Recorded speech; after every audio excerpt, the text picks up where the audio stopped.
Olá, ser divino ser. Bem-vindo a mais um Therapycast. Eu sou Adriana Ragazzini e no episódio de hoje vamos falar sobre algo que muitas vezes não conseguimos perceber, mas que influencia profundamente nossas vidas: o apego ao sofrimento e às dificuldades. Às vezes parece que estamos em uma competição invisível sobre quem tem mais problemas, como se isso nos fizesse especiais ou dignos de atenção. Você já reparou como ao conversar com um amigo sobre um problema, logo sentimos a necessidade de compartilhar uma dificuldade ainda maior da nossa vida, quase como uma forma de mostrar que também estamos enfrentando algo significativo? Pois é, isso é o reflexo do apego ao sofrimento. E para entender mais sobre isso, vamos explorar o conceito que Joe Dispenza nos traz sobre atenção e energia. Onde colocamos nossa atenção, colocamos nossa energia. Se estamos constantemente focados nas dificuldades e no sofrimento, nossa vida será recheada disso. Vamos entender um pouco mais profundamente como isso acontece. O apego ao sofrimento. Em muitas culturas, especialmente nas mais antigas, o sofrimento foi muitas vezes visto como um sinal de força. As pessoas que enfrentavam dificuldades e superavam desafios eram vistas como resilientes, poderosas, quase como heróis de suas próprias histórias. No entanto, quando olhamos mais de perto, vemos que esse apego ao sofrimento pode se tornar uma armadilha psicológica. A questão é que, inconscientemente, começamos a associar nossa identidade ao sofrimento. Não é raro ouvir alguém dizer: "Eu passei por tanto que agora me sinto mais forte", ou "nada na minha vida foi fácil e isso me tornou quem sou". Essas expressões refletem uma conexão com a dor como algo que nos define. Joe Dispenza, renomado neurocientista e autor, fala sobre como nossas emoções e pensamentos criam circuitos neurais no cérebro.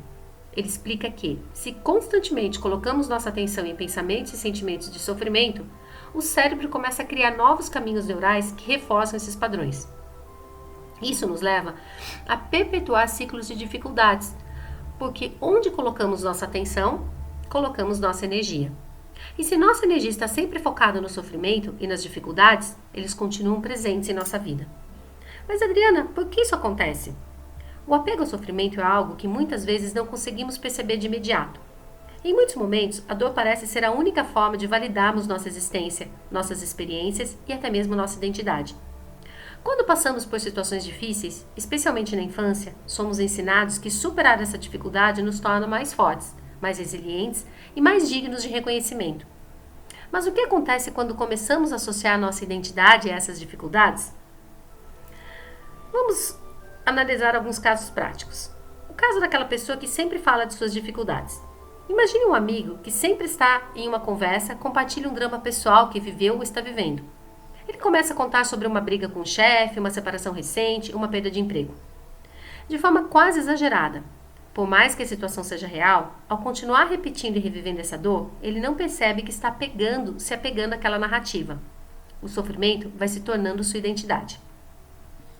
Durante o encontro de amigos, ele conta novamente sobre seu rompimento de relacionamento, mas dessa vez começa a comparar sua dor com outras pessoas, como se seu sofrimento fosse mais significativo ou intenso. Isso faz com que ele se sinta validado e compreendido, mas também está criando uma identidade em torno da dor, e não do aprendizado e da superação. O culpado consigo mesmo.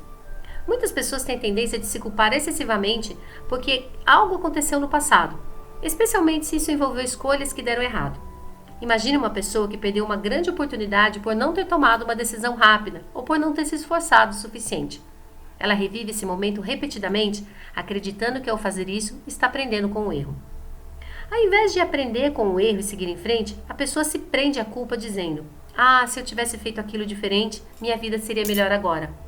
Ao se apegar a essa culpa, ela não percebe que está se privando da oportunidade de criar algo novo, já que sua energia está focada no arrependimento e não em soluções. A pessoa que se vitimiza para ser reconhecida. Em muitos casos, as pessoas se apegam ao sofrimento porque acreditam que, ao serem vistas como vítimas, conseguem atenção, compaixão e até mesmo privilégios. Elas podem, inconscientemente, repetir um padrão onde se colocam em situações de dor para chamar a atenção dos outros e se sentirem especiais. Uma pessoa que sempre fala sobre as dificuldades financeiras que está enfrentando pode, sem perceber, estar utilizando dessas dificuldades para receber ajuda ou simpatia dos outros. Embora as dificuldades sejam reais, o foco está na dor e no sofrimento, e não em soluções práticas ou mudanças de comportamento.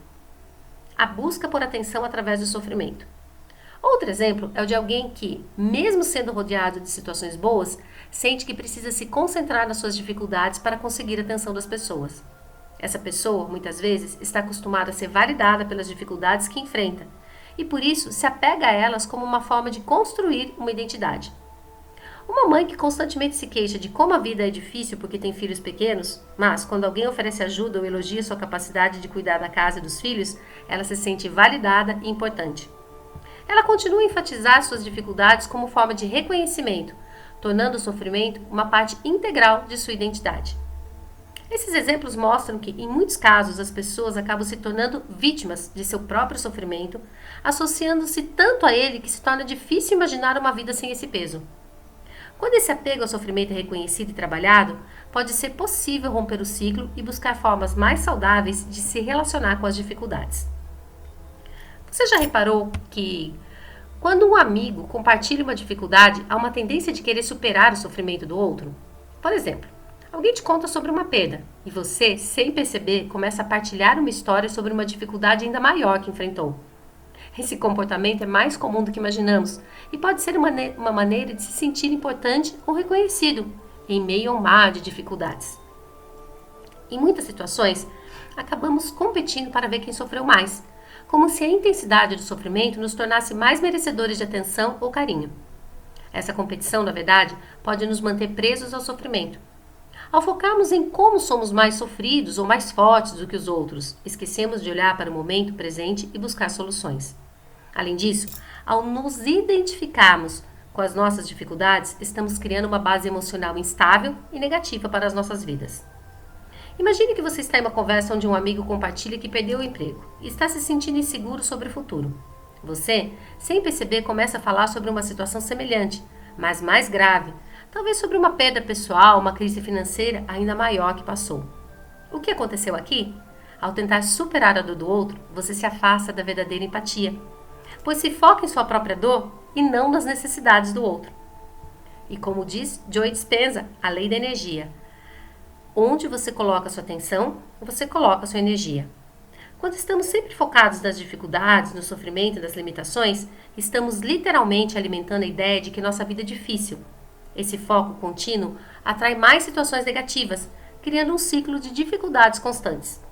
O segredo está em perceber o momento em que nossa atenção se volta para o sofrimento e, em vez de alimentá-lo, começamos a direcioná-la para soluções, aprendizado e crescimento.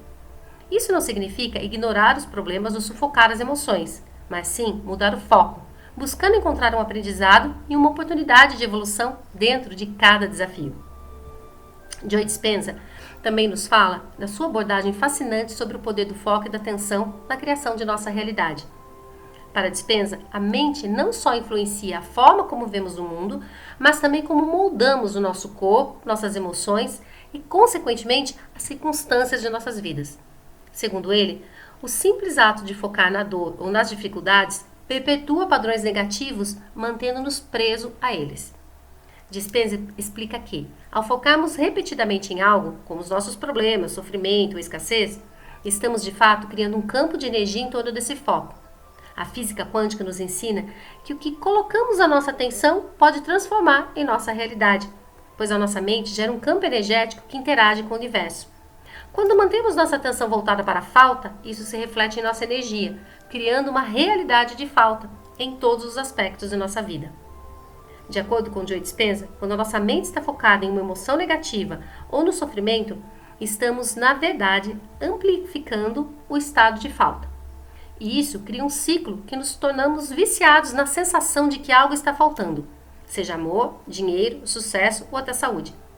Esse padrão de pensamento é como se fosse um hábito que se perpetua, já que nosso cérebro está programado para buscar aquilo em que colocamos a nossa atenção.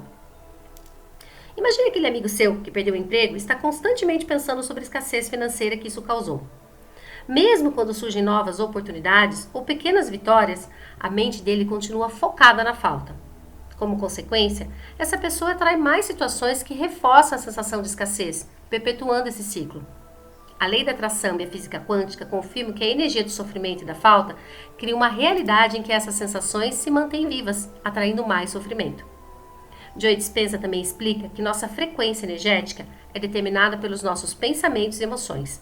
Quando nos mantemos presos ao sofrimento, nossa energia está sintonizada em uma frequência baixa, o que nos impede de acessar potencialidades mais amplas de nossas vidas. Ao mudar a nossa atenção e, consequentemente, nossas emoções, podemos mudar nossa frequência energética e, com isso, nossa realidade. Se alguém começa a focar na gratidão por tudo que tem, ao invés de na falta do que não tem, sua frequência energética começa a se elevar. Isso, segundo Dispenza, criaria um campo energético ao redor da nossa vida, permitindo que experiências positivas e soluções criativas comecem a se manifestar. Ao mudar o foco da escassez para a abundância, o cérebro começa a criar novas conexões neurais que se alinham com essa nova perspectiva. Joe Dispenza também ensina que o apego ao sofrimento é um mecanismo de defesa que cria a ilusão de controle. Quando mantemos o sofrimento presente em nossas vidas, temos a sensação de que estamos fazendo algo sobre isso, mas na verdade estamos nos prendendo a um padrão que não nos permite crescer ou evoluir. Imagine que você está segurando uma pedra pesada nas suas mãos. A pedra representa o sofrimento e a dor. Embora você sinta que está no controle da situação, ao manter a pedra nas mãos, você está se prejudicando. Liberar a pedra, o sofrimento, e seguir em frente com as mãos livres é o que permite que você caminhe para o futuro com mais leveza e clareza. O ato de soltar a pedra é a prática de deixar o sofrimento para trás, mudando a sua frequência e permitindo que sua vida se transforme. Segundo Joe Dispenza, a chave para a transformação pessoal está em mudar o foco da nossa mente e aprender a nos desapegar das narrativas de sofrimento. Quando compreendemos que nossa energia segue nossa atenção, podemos tomar uma decisão consciente de mudar nossa realidade. Esse processo envolve uma reprogramação mental e energética, onde, ao nos libertarmos do sofrimento, estamos criando um campo de possibilidades mais amplas e abertas que nos conduzem para um estado de bem-estar e harmonia. O sofrimento não precisa ser o centro da nossa história. Podemos escolher usar nossa energia de forma construtiva, criando uma realidade mais alinhada com nossa verdadeira essência e com o que realmente desejamos para a nossa vida. No contexto do sofrimento, há uma dinâmica inconsciente que muitas vezes nos impede de romper esse ciclo: os ganhos secundários. Esses ganhos não são sempre óbvios ou benéficos de imediato, mas estão profundamente enraizados na maneira como nos identificamos com o sofrimento. Joe Dispenza e outros especialistas em neurociência e comportamento afirmam que a mente humana tende a se apegar ao sofrimento como um mecanismo de autoproteção e muitas vezes como uma forma de obter uma recompensa emocional ou social. A imagem do sofredor, identidade e validação. Uma das razões pelas quais muitas pessoas ficam presas no sofrimento é que, em um nível profundo inconsciente, o sofrimento pode se tornar parte da identidade. A imagem do sofredor pode fornecer uma sensação de validação, empatia ou até de valor em determinadas circunstâncias. Quando estamos constantemente em sofrimento, seja por dificuldades financeiras, emocionais ou relacionamentos complicados, há uma tendência a nos associarmos a essa dor como parte de quem somos. Imagine uma pessoa que vive reclamando de sua situação financeira. Ela pode ter o desejo sincero de melhorar, mas ao mesmo tempo, em um nível mais profundo, o sofrimento de não ter dinheiro se torna uma forma de gerar atenção e empatia dos outros. Quando as pessoas ao seu redor se preocupam com sua situação, isso lhe dá uma sensação de importância e pertencimento. O sofrimento se torna uma estratégia, ainda que inconsciente, para obter essa validação emocional ou a atenção, que de outra forma ela pode sentir que não merece. Por trás do sofrimento, frequentemente existem ganhos secundários, benefícios não tão evidentes, mas que nos mantêm nesse ciclo. Esses ganhos podem ser psicológicos, sociais ou até espirituais, como uma maneira de evitar responsabilidades ou mudanças difíceis. Evitar a mudança ou o desconforto. Muitas vezes o sofrimento nos proporciona uma desculpa para não mudar. Quando estamos imersos em uma situação difícil, ficamos focados no problema e não somos desafiados a sair da zona de conforto. Isso cria um ciclo em que continuamos a sofrer. Por isso, nos impede de agir e tomar decisões, que apesar de necessárias, podem ser desconfortáveis. Alguém que sofre um trabalho estressante e insatisfatório, mas que, ao mesmo tempo, teme sair dessa situação por não saber o que esperar de um novo trabalho. O sofrimento no emprego atual acaba sendo mais seguro de quem tem certeza de que viria com a mudança.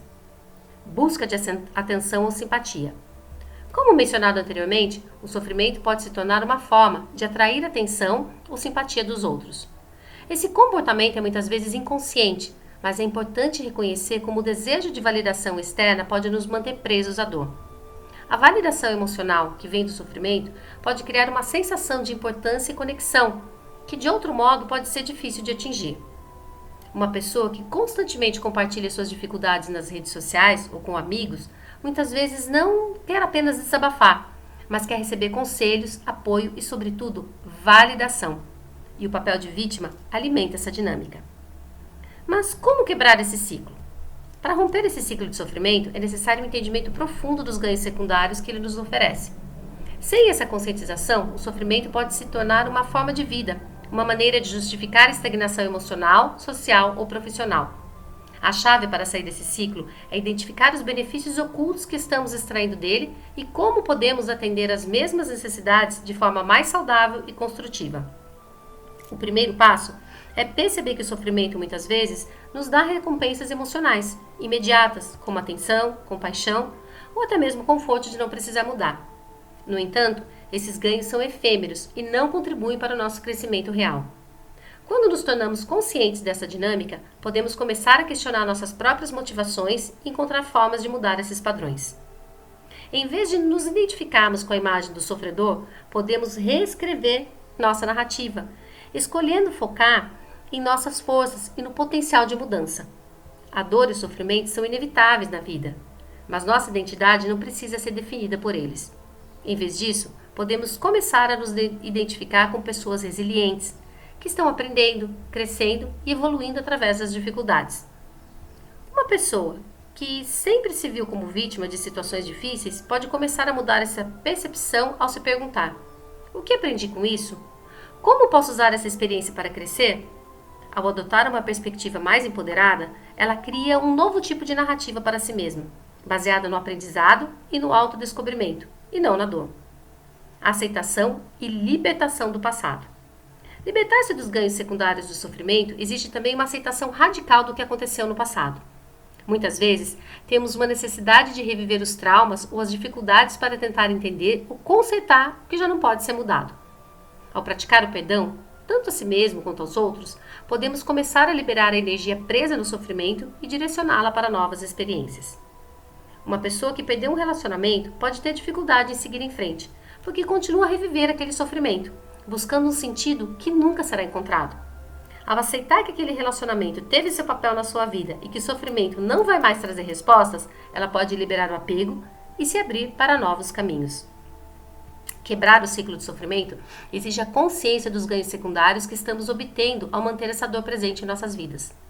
Quando reconhecemos que podemos preencher as mesmas necessidades emocionais de forma mais saudável, podemos começar a curar e transformar nossa realidade. Liberar o apego ao sofrimento não significa negligenciar as dores ou dificuldades, mas escolher usá-las como aprendizado e não como uma identidade. É a decisão de não ser mais prisioneiro das circunstâncias, mas de se tornar o criador de uma nova realidade.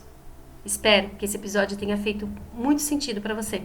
E se você conhece alguém que pode se beneficiar, não deixe de compartilhar e me seguir nas redes sociais. Gratidão por me ouvir. E até o próximo episódio.